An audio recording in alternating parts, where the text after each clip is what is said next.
These days, life is nothing but a daydream. Sweet days of May have been filling my heart with joy, but they are as fleeting as they are wonderful. One blink of an eye and the scenery changed. One flower stopped blooming, giving way to another too fast, in an endless whirlwind of fleeting moments.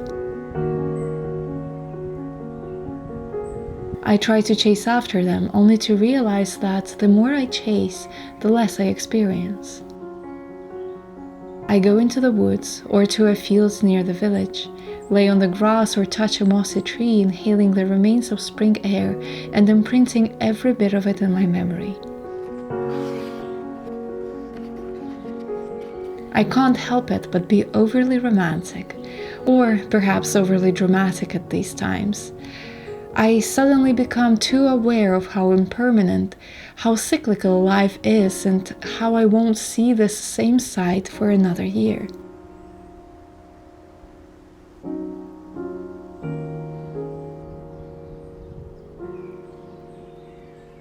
I try to stop time by documenting everything I see, but this is an unattainable force I'm trying to battle with, so I let go and simply soak in the beauty of May.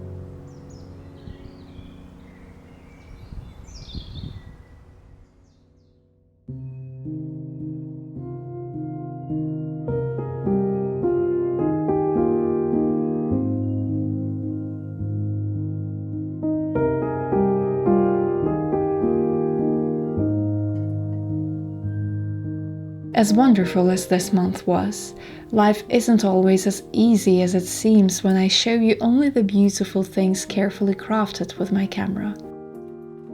Frankly, life is real, and while it is beautiful, it doesn't go without its difficulties. Sometimes I get comments saying, "I wish I had your life," and I assure you, you don't. We all have our own struggles and sorrows which we choose not to share, and these past few weeks have been very difficult, despite all the happy moments that might have been going alongside it.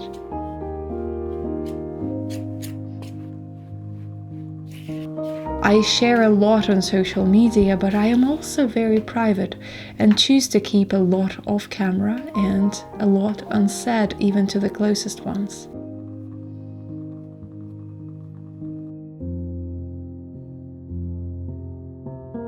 But also I am not afraid of my vulnerability.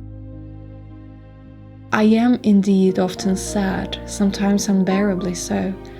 This is precisely why I seek beauty, or choose to see beauty through the dark, and try to express it in my own way, whether it's through the hands touching the raw ingredients and creating something from scratch, or through my eyes noticing the smallest details in my surroundings and in nature. Seeing beauty and finding strength to create even through most difficult times. Perhaps that's the goal of my entire existence, or so I feel at this exact moment, and I wish to share it with you.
Most important thing to me right now is being in touch with myself.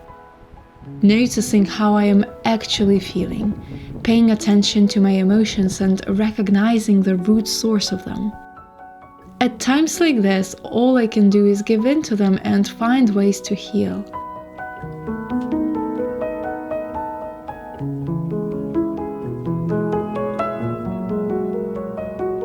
Nature has been my place of solace at times like these. As much as I try to quiet my mind with other activities like work, reading, or social media, which of course is the least helpful of all, my mind can't seem to find the quiet it requires from any of these. I see a lot of advice suggesting that you should fill your days with various activities to ease your mind and change your way of thinking when you are feeling low. But to me, it never works. It's only delaying the inevitable, the inner feelings which will eventually need to be addressed.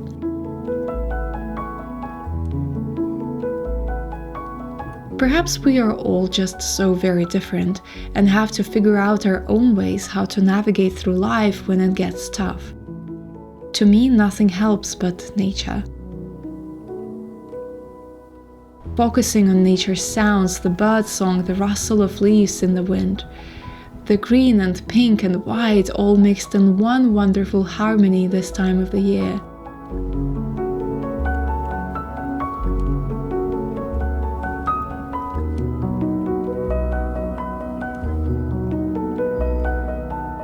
Amongst its leaves, I finally feel in tune with myself again.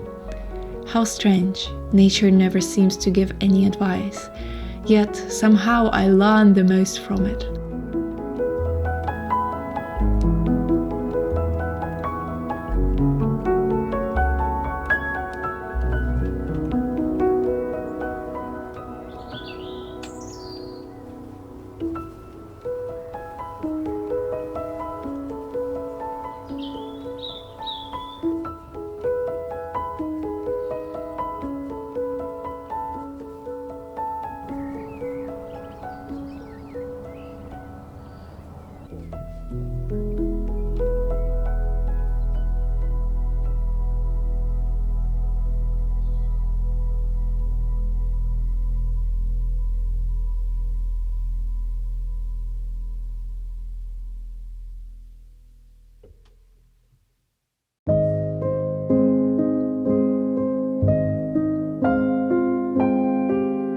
Seeing that it's the picnic season and I'll be having a lot of those in the coming summer months, I decided to share a savory recipe with you this time using seasonal ingredients.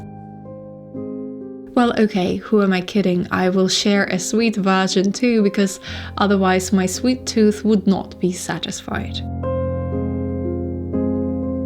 I am making a puff pastry from scratch here only because I'm trying out a dairy-free version of it to use in the future when I'm cooking it for someone who can't have butter. Otherwise, I probably would have used a store-bought pastry, and if you like, you can use one too.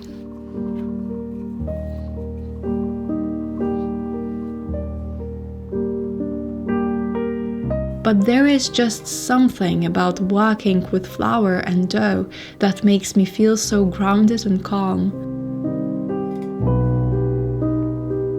Perhaps it's flour being one of the most ancient, oldest and simplest, yet such complex ingredients, which makes me feel that if I can master it, then I can master anything. I'm not there yet, but it's the excitement of learning something new that makes me feel alive right now.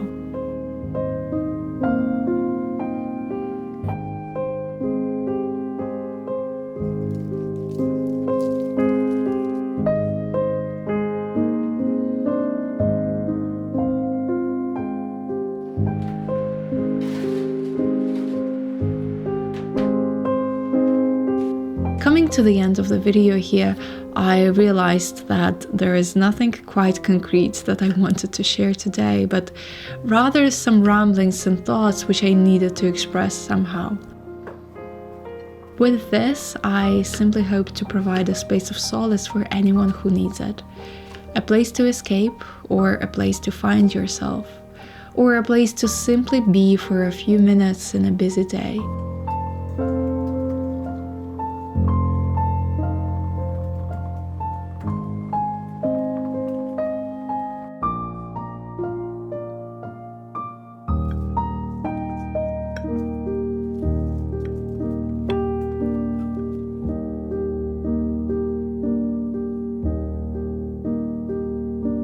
Thank you for spending your time with me today. I will see you next week.